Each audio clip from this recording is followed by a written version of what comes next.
Benny Shendo with the National Caucus of Native American State Legislators. Nellie, Senator, President of the National Hispanic Caucus of State Legislators. Billy Mitchell, President of the National Black Caucus of State Legislators. All right. So first of all, I'm going to say this has been amazing to see so many different faces, so many different organizations come together as this Quad Caucus. I know over the years you all have been meeting, but the first time that you're getting together collectively as a national body for your national conferences. I would assume that took a lot of work, to make this all happen. But what are your thoughts just today? You had your first, session today with all the members present. What were your feelings? What were your thoughts? Your comments today, to lead off the conversation were great. But what are your feelings today being able to preside over your organizations and see that happen?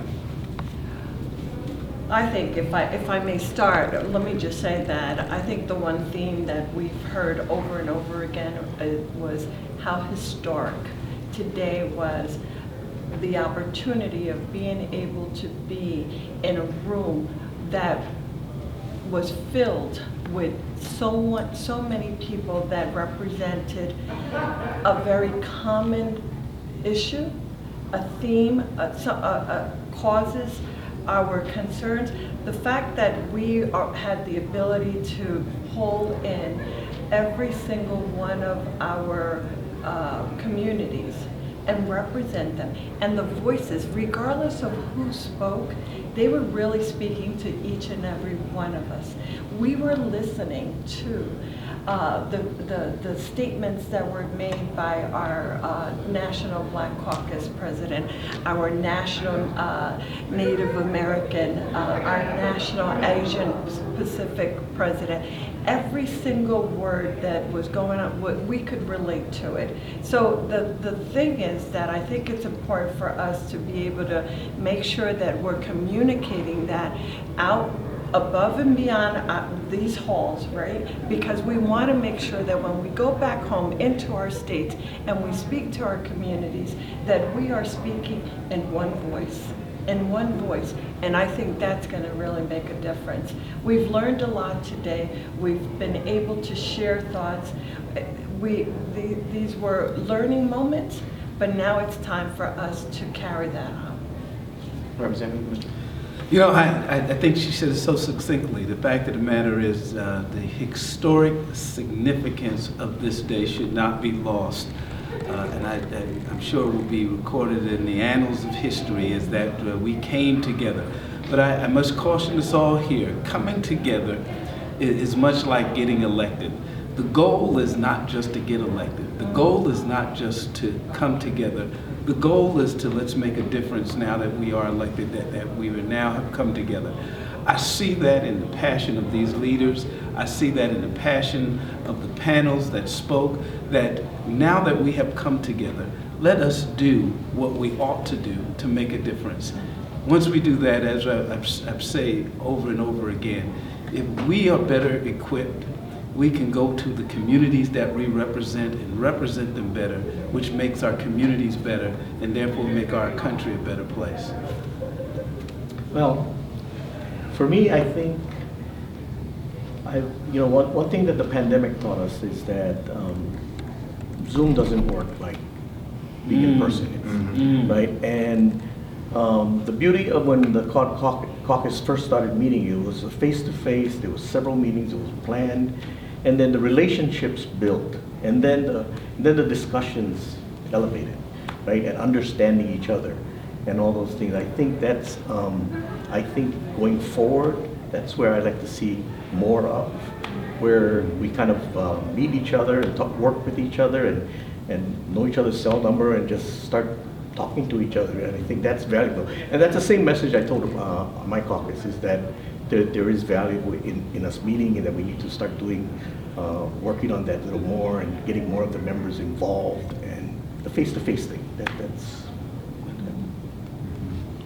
I appreciate my colleagues here, and I think they've all expressed the importance of this gathering, and it's fascinating because I represent the communities that this is our homeland, and yet we have the least amount of voice in the political process just because of our numbers, but yet, this is our homeland. And I think, just coming together and having, all of us come together and learn from each other's and to acknowledge, this place, that our existence and who the people are historically, but also what colonialism has done to our community and our fight to not just, I told my colleagues yesterday and others, I said, we are fighting every day to protect our land, to protect our languages, to protect our songs, our ceremonies, and things that we want to pass on to our children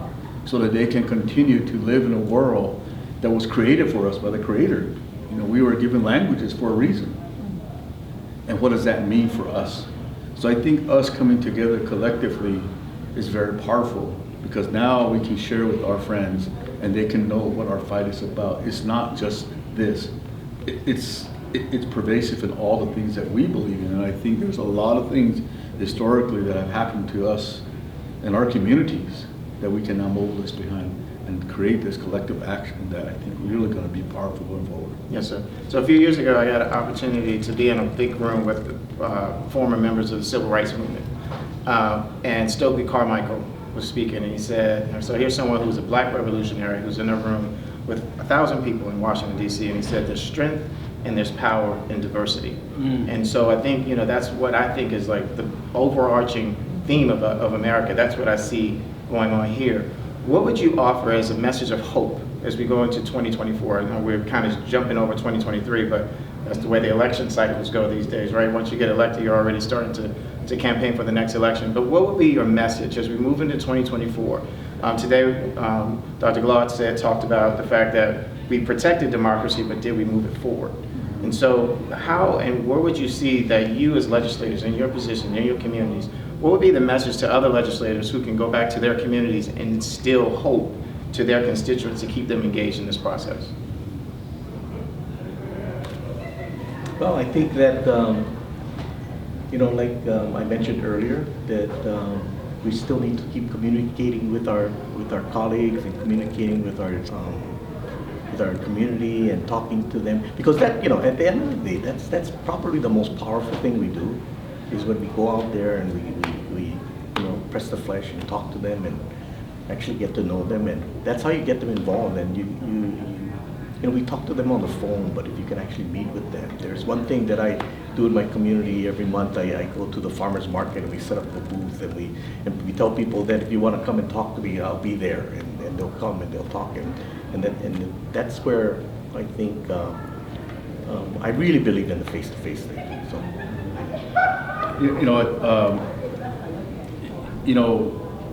There's a lot of issues that we're addressing, I think, at the state level, but also I think it's also important for us to instill the future, that vision, for our young people, and I think that's kind of where it's at. We're dealing with issues today, but we're really just setting the stage for our young people, and I think in the panel today, it was great because we're creating, the pathway for our young kids to solve these problems.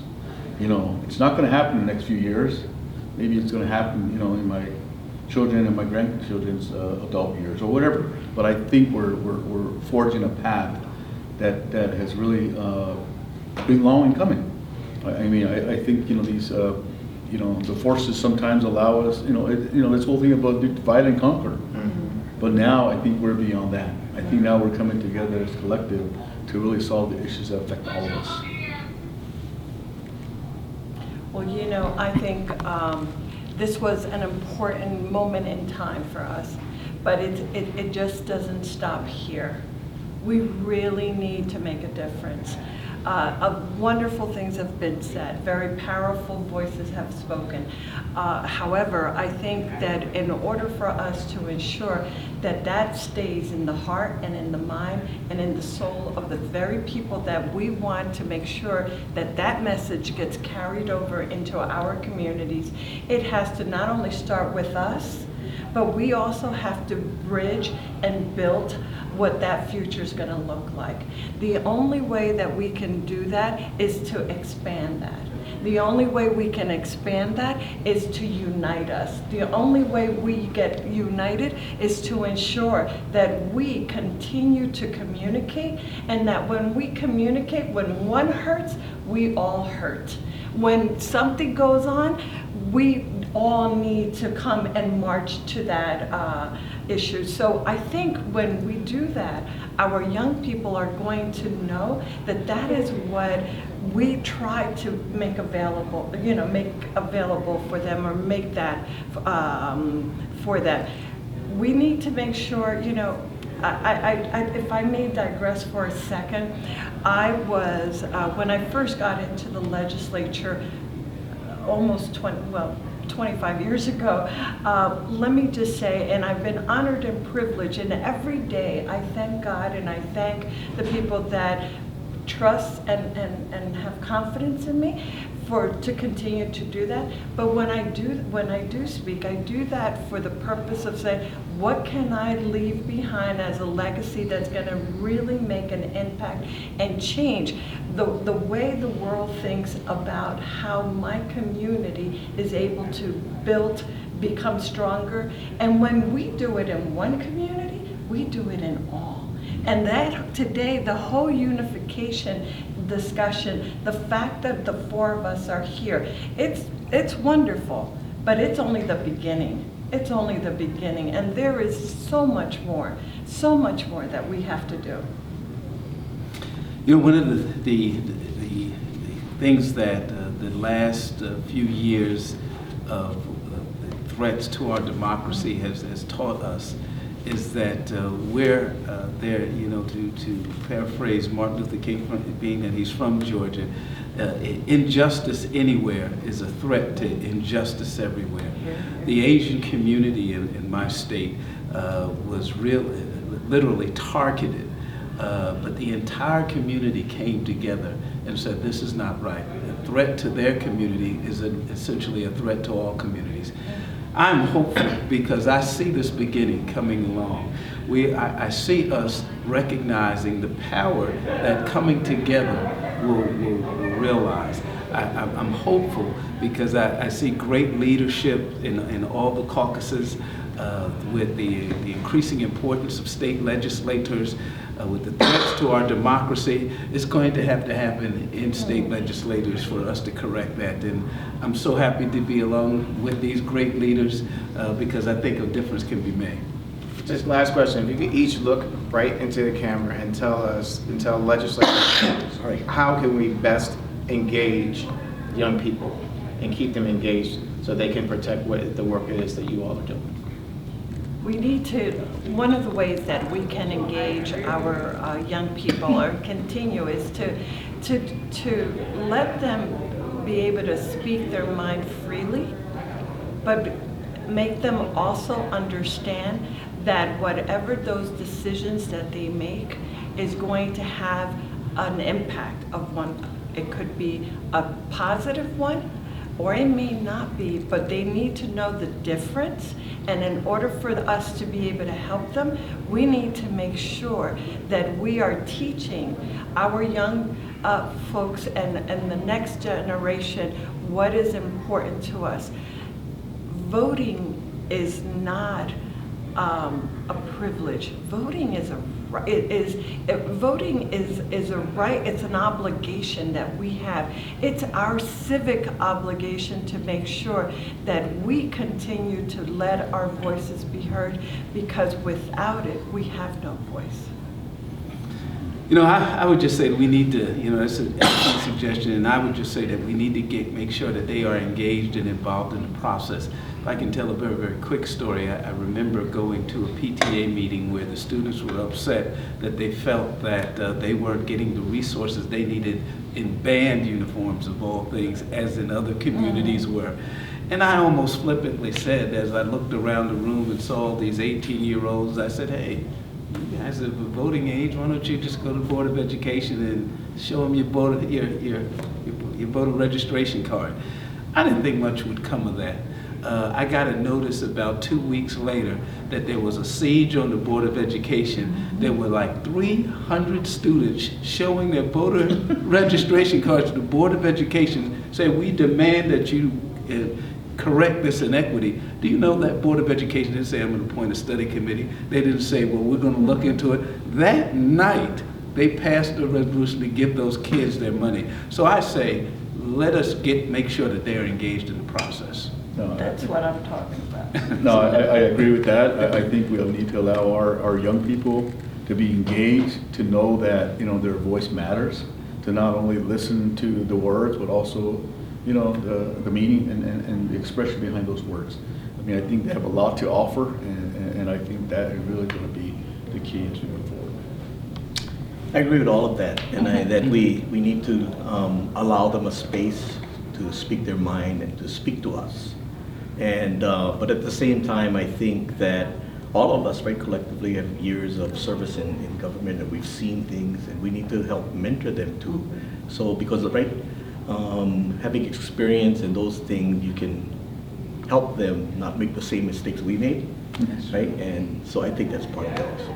Well, thank you all for what you're all doing. I think each one of your organizations, your staff, your leadership, you all are constructing something really big. And so thank you. I'll tell you, end you with this. My great-grandmother used to say, it's a good thing to remember, but a better thing to do. Always hang with the construction gang and not the wrecking crew. So thank you. Use that. Thank you. That's good. Well, thank you. Thank you. All right. Yep. Thank you so much. Thank you. Thank you very much. I'm honored to be in your company. I'm honored to be in your company. Honored to be in your company, absolutely. All right, Kyle. Mr. Poe, I was Ray Lesniak's first legislative aide in New Jersey. You were not. Yes, I was. My goodness. I went to Rutgers, and he had graduated from Rutgers a couple of years before me and decided to run for mayor of Elizabeth at that time. When I was on his campaign, then he ran for the assembly. Oh, wow. Yeah. Oh, that's so cool. Yes. Yeah, I met him when he was in the Senate. I was in the Assembly back then. Right. Good guy. Yes, Good guy he yes. is. I know you guys are about to walk. I just want to get a quick picture with the board if you don't mind. What do you want the picture here or right to back? What do we, just wherever you want the picture. Right here. I know you guys are good, so I'm just trying to. We stand, we can sit, or sit, what do you want? Sit. Sit. Thank you. Do we have can we take a photo for us as well? Oh, I can send it to you too. Yeah, Okay, send hold that. on, hold on. 1, 2, We'll do the middle first. Yeah. 3. 1, 2, 3.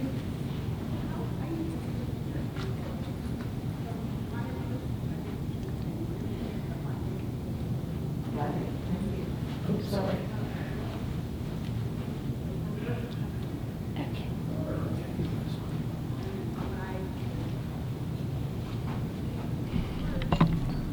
Thank you. All righty. Thank you.